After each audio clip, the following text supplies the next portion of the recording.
નમસ્કાર દર્શક મિત્રો, જીજીઓલ ન્યૂઝ ગુજરાતીમાં આપનું હાર્દિક સ્વાગત છે। વિજાપુર શહેર તેમજ આસપાસના ગ્રામ્ય વિસ્તારોમાં આજે ધોધમાર વરસાદ વરસતા સમગ્ર વિસ્તારમાં વરસાદી માહોલ છવાઈ ગયો હતો।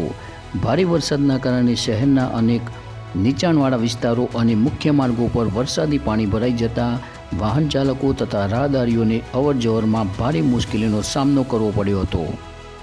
વિજાપુરના જૂના બજારમાં એક જૂનું મકાન વધારે વરસાદને કારણે ધરાશાયી થઈ ગયું હતું। હાલ કોઈ મોટી જાનહાનિ થઈ નથી। વરસાદને કારણે વાતાવરણમાં ઠંડક પ્રસરી ગઈ છે અને લાંબા સમયથી વરસાદની રાહ જોઈ રહેલા ખેડૂતોમાં ખુશીની લાગણી જોવા મળી રહી છે। ખેતરોમાં નવા પાક માટે અનુકૂળ પરિસ્થિતિ સર્જાતા કૃષિ ક્ષેત્રમાં પણ આશાનું વાતાવરણ બન્યું છે। બીજી તરફ ભારે વરસાદને પગલે નાગરિકોને સાવચેતી રાખવાની જરૂર છે। પાણી ભરાયેલા રસ્તાઓ, ખુલ્લા ગટરો તેમજ વીજળીના થાંભલાઓની આસપાસ ખાસ ધ્યાન રાખવા તંત્ર દ્વારા અપીલ કરવામાં આવી છે। હવામાન વિભાગે આગામી દિવસોમાં પણ વરસાદી માહોલ યથાવત રહેવાની શક્યતા દર્શાવી છે।